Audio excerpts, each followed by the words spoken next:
তদন্ত কমিটি গঠন করে লাভটা কি হবে? আজকে ইলেকশন কমিশন রাজ্য সরকারকে বলেছিল তার নির্দেশকে কমপ্লাই করতে। দুজন ইআরও, দুজন এইআরও এবং একজন ডেটা অ্যানালিস্ট তাকে সাসপেন্ড করতে।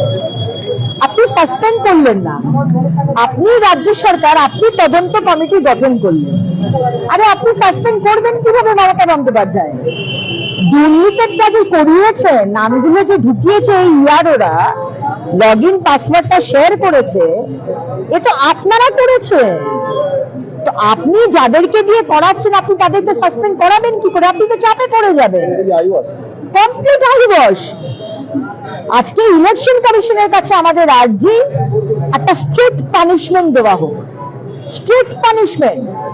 কারণ এটা যদি দৃষ্টান্ত হয়ে যায় যে আমি যা কিছু করতে পারবো, বুড়ো আঙুল দেখাতে পারবো ইলেকশন কমিশনকে, তাহলে এই পশ্চিমবঙ্গ থেকে বাকি রাজ্যরা তাই করবে। দৃষ্টান্তমূলক শাস্তি দেওয়া উচিত চিফ সেক্রেটারি এবং এই রাজ্য সরকার। পাড়ায় পাড়ায়